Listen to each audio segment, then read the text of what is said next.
So geography, economics and pol science के बाद अब बारी है हिस्ट्री की एंड आपके पास गिने चुने बच जाते हैं महज 7 दिन। इन 7 दिनों में किस तरीके से आपकी प्रिपरेशन स्ट्रैटेजी होनी चाहिए, इसके ऊपर ये वीडियो होने वाला है। I am going to talk about the things you should do, आपको किन चीज़ों पे काम करने की ज़रूरत है एंड कैसे काम करने की ज़रूरत है वो भी मैं बताऊंगा आपको, जो कि ज़्यादा ज़रूरी है। So without any further delay, let's get started with the video. And again, if you are watching this for the first time, make sure आप हमारे और भी वीडियोस को देखें एंड अभी के अभी चैनल को सब्सक्राइब जरूर करें, क्योंकि और भी इंपॉर्टेंट वीडियोस, चाहे वो सोर्स बेस्ड क्वेश्चंस हो, टॉप 100 MCQs हो, इंपॉर्टेंट PYQs हो, या बुक 1, बुक 2, बुक 3 की सेपरेट वन शॉट जो हम लोग लाने वाले हैं, जिसमें कि 1.5 घंटे 2 घंटे में आपकी पूरी बुक 1, पूरी बुक 2, पूरी बुक 3 हम लोग कंप्लीट कराएंगे। इसके लिए आपको इस चैनल को सब्सक्राइब करना एंड सब्सक्राइब करके बेल आइकन को दबाना जरूरी है। So getting started with the video, coming to the laptop screen. शुरुआत करेंगे अपने वीडियो की सिलेबस के साथ। पहले ये जानना जरूरी हो जाता है कि हमें क्या क्या चीज़ें पढ़नी है और किसको कितना इंपॉर्टेंस देना है। बहुत सारे बच्चे मुझसे सवाल पूछते हैं कि सर बुक 1 ज़्यादा इंपॉर्टेंट है, बुक 2 ज़्यादा इंपॉर्टेंट है, बुक 3 ज़्यादा इंपॉर्टेंट है। देखो, यहाँ पे मार्किंग डिस्ट्रीब्यूशन के हिसाब से तीनों बुक इंपॉर्टेंट है इक्वली। तो इसी तरीके से आपको भी ये जो मिथ आपने बना के रखा हुआ है कि बुक 2, बुक 3, बुक 1 में से कोई ज़्यादा इंपॉर्टेंट है, कोई कम इंपॉर्टेंट है, ऐसा बिल्कुल भी नहीं है। तीनों बुक को आपको इक्वल अहमियत देनी है, इक्वल इंपॉर्टेंस देनी है। Now the next thing, typology of questions, कि जितने प्रकार के आपके सवाल आने वाले हैं, you must have analyse the sample question paper, जिसमें कि आपके MCQ बेस्ड क्वेश्चंस है, शॉर्ट आंसर क्वेश्चंस है, लॉन्ग आंसर क्वेश्चंस है, सोर्स बेस्ड क्वेश्चंस है, मैप बेस्ड क्वेश्चंस है।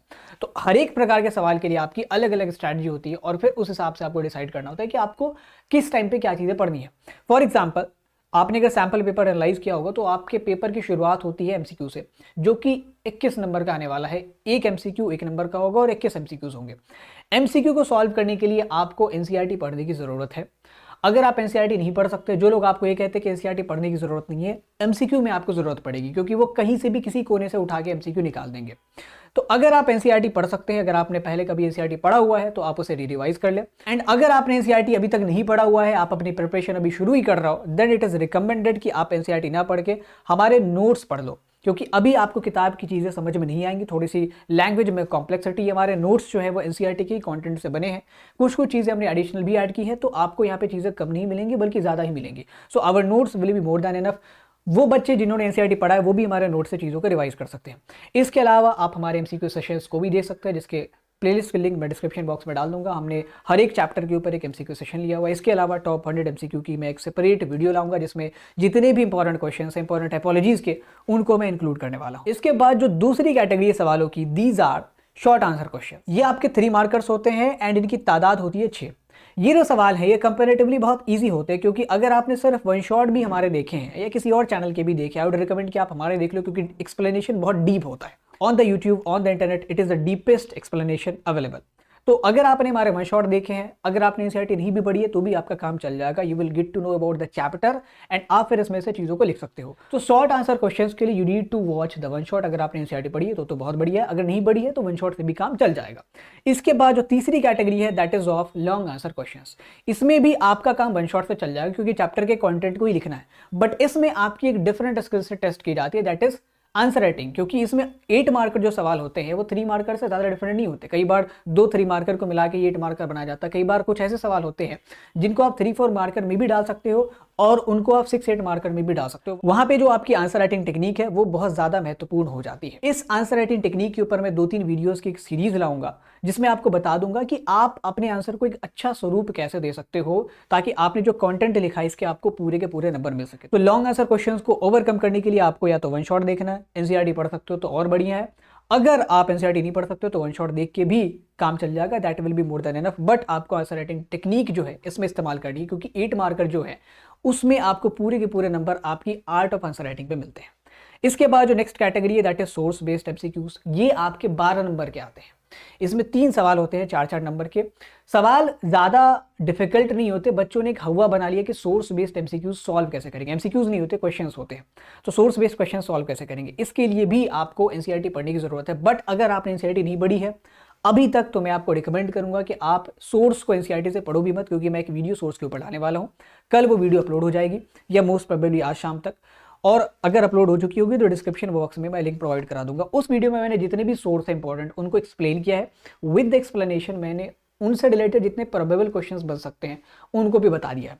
और सोर्स बेस्ड क्वेश्चंस को सॉल्व करने की ट्रिक होती है, इसके ऊपर मैं सेपरेट वीडियो बनाऊंगा जिसमें मैं 2-3 चीज़ें ऐसे बताऊंगा ना जिसमें कि सोर्स आपके कहीं से भी डाल दे, अगर प्रॉपर सोर्स से केस बेस्ड क्वेश्चन आ रहा है तो भी आप सॉल्व कर लोगे, चैप्टर के बीच से कहीं से कंटेंट उठा के आपसे सवाल पूछ लिया तो भी आप बता दोगे। तो ये जो टेक्निक है इसके ऊपर एक सेपरेट वीडियो आएगी, उसको भी आप देख लेना। लास्ट बात करते हैं मैप बेस्ड क्वेश्चन की। इसमें 2 प्रकार के सवाल आते हैं, या तो आपको किसी स्थल को आइडेंटिफाई करने को दिया जाएगा या तो लोकेट करने को दिया जाएगा। कई बार आपको दोनों चीजें करने को कहते हैं कि आपको लोकेट भी करना होता है और 2 स्थल ए और बी करके मार्क कर दिया, इसको आपको पहचानना भी होता है। तो इसके ऊपर भी हमने ऑलरेडी वीडियो अपलोड कर दी है, उसके अलावा आपको किसी वीडियो को देखने की जरूरत नहीं है। So source based questions and map based questions के लिए आप हमारे वीडियोस को देख लो। Short answer questions, long answer questions के लिए आप वन शॉट देखो, और हमारी जो आंसर राइटिंग सीरीज की वीडियो होगी उसको आप देख लेना। जिन्होंने आंसर राइटिंग कोर्स में इनरोल किया हुआ है तो उनको तो ये सारी चीजें पहले से ही पता है। एमसीक्यू के लिए आपको एनसीईआरटी पढ़नी ही पड़ेगी, अगर आप नहीं पढ़ना चाहते हमारे नोट से आप सहारा ले सकते हो। इसके अलावा आपको एमसीक्यू सेशंस देखने पड़ेंगे। तो आपने अब तक ये देख लिया कि आपको क्या क्या चीजें करनी है, अब कैसे करनी है और कब करनी है उसके ऊपर इस स्लाइड पे बात करते हैं। So you have to start your day 1। जैसे कि आपके पास कोई 21 से लेकर 28 तक का वक्त है, तो आप 21 तारीख से शुरू करोगे जो कि आज की तारीख है। आप 21 से लेकर 23 तक क्या काम करो, 21, 22, 23 और 24, इन 4 दिनों में आप अपने सारे सिलेबस को कंप्लीट कर लो केवल वीडियोस देख के। एनसीईआरटी में अगर आपने चीजों को अंडरलाइन किया हुआ है तो आप उसको भी रेफर कर सकते हो, but easiest way to cover the syllabus would be by watching videos. आप केवल हमारे वीडियोस देख लो, that will be more than enough. सबसे डीपेस्ट एक्सप्लेनेशन हमने अवेलेबल करा के रखा हुआ है। तो ये 4 दिन आप पहले जो है ना वीडियोस देखने पे लगाओ, और उसके साथ साथ आप क्वेश्चंस भी सॉल्व करते रहो। आपको क्वेश्चंस आप सॉल्व कैसे करने हैं, आपने जो भी क्वेश्चन बैंक खरीदा होगा उसमें चैप्टर के हिसाब से, जैसे आपने पहला चैप्टर खत्म कर लिया तो उस चैप्टर के 3 से 4 सवाल या 5 सवाल, मैक्स टू मैक्स 5 सवाल आपको लगाने उस चैप्टर के। दूसरा चैप्टर खत्म कर लिया उसके भी 5 सवाल लगा लो, अलग अलग टॉपिक से सवाल होने चाहिए। मगर इसका फायदा क्या होता है कि आपको नहीं कॉन्फिडेंस मिलता है कि आपने जो चीजें पढ़ी है ना उसके आप सवाल भी लगा पा रहे हो। 1-2 सवाल में हो सकता है फंसोगे भी, बट उसको आप देख लेना क्वेश्चन बैंक से। साथ साथ क्वेश्चन सॉल्व करने से बेसिकली आपका कॉन्फिडेंस जनरेट होता है। लास्ट में क्वेश्चन आपको लिखने ही तो है, आंसर आपको रिटन फॉर्मेट में ही लिखना है, ओरली तो बोलना नहीं है। उसके बाद तीसरी चीज जो है दैट इज कि जब आप 23 तारीख या 24 तारीख तक अपना सिलेबस खत्म करते हो या बुक 3 खत्म होने पर आता है, उसके साथ आप सैंपल क्वेश्चन पेपर लगाना शुरू कर दो। सैंपल क्वेश्चन पेपर जो भी, अगर आपने उस साल का खरीदा, आपने हरियाणा का खरीदा है या प्रीवियस ईयर के सीबीएसई के सैंपल क्वेश्चन पेपर अवेलेबल है या इस साल का, उसको सॉल्व करना शुरू कर दो। इससे क्या होता है कि आपकी सबसे पहले तो सेटिंग हैबिट बनती है, और आप इसको 10 से 1 के बीच ही सॉल्व करना, उसके अलावा रात में कर रहा है या सुबह में कर रहा है, इससे कोई फायदा नहीं होगा। आपका जो सैंपल क्वेश्चन पेपर सॉल्व करने का मोटिव है वो 2 है। एक तो आपको सवालों को सॉल्व करने की आदत लगे, एंड उस आदत को आपको उस टाइम में लगाना जब आपको पेपर देना है।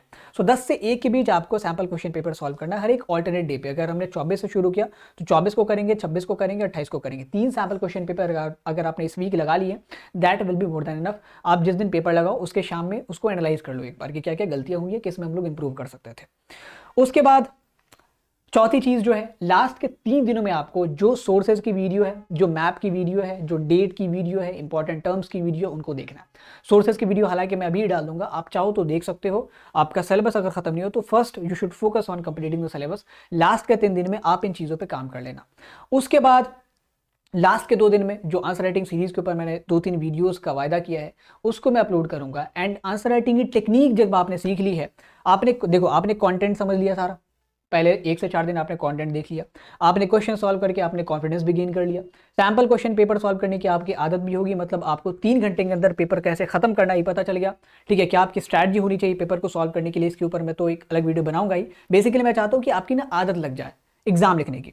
इसके अलावा आपने सोर्सेज कर लिए, मैप कर लिए, डेट्स कर लिए, सारी चीजें कर ली है। अब आखिर में हम लोग देखेंगे उन टेक्निक्स को जिसको आप अगर अपने आंसर में इस्तेमाल करते हो तो आपके स्कोर मैक्सिमाइज हो जाएंगे। अगर कहीं पे आपको 3 नंबर आ रहे हैं तो 4 नंबर आ जाएंगे, कहीं पे आपके 7 नंबर आ रहे हैं तो 8 नंबर आ जाएंगे। तो उन आंसर राइटिंग टेक्निक के ऊपर आप लास्ट में वीडियोस देख रहे हैं। अभी से उन वीडियोस को देखने की कोई आवश्यकता नहीं है। सोर्सेस, मैप और डेट की वीडियो भी, हालांकि सोर्स जो है वो एक इंपॉर्टेंट कंसर्न है तो उसकी वीडियो आप अभी भी देख सकते हो। बहरहाल अगर मैं सोर्स के टिप के ऊपर वीडियो बनाऊंगा जिसमें कि मैं टेक्निक बता दूंगा सोर्स सॉल्व करने की, तो आपको फिर बाकी पूरे के पूरे सोर्स को पढ़ने की जरूरत भी नहीं पड़ेगी। क्वेश्चंस देखोगे एंड ईजिली आप सॉल्व कर पाओगे। So this should be your strategy for the last 7 days of the history exam. उसके बाद हम लोग मिलते हैं अलग अलग वीडियोस में। अभी मैं सोर्स बेस्ड के ऊपर एक वीडियो लाऊंगा, सोर्सेज सॉल्व करके बताऊंगा, फिर सोर्सेज कैसे सॉल्व की जाती है उसके टेक्निक में बता दूंगा। उसके बाद मैं मैप के ऊपर तो ऑलरेडी वीडियो अपलोडेड है, फिर रिवीजन की 1 शॉट लाने वाला हूँ, फिर मैं MCQs की 1 शॉट लाने वाला हूँ, इंपॉर्टेंट PYQs की 1 शॉट लाने वाला हूँ, इंपॉर्टेंट टॉपिक्स की 1 शॉट लाने वाला हूँ। So stay tuned to the channel, make sure you hit the subscribe button and get set ready for the history exam. See you in the next videos.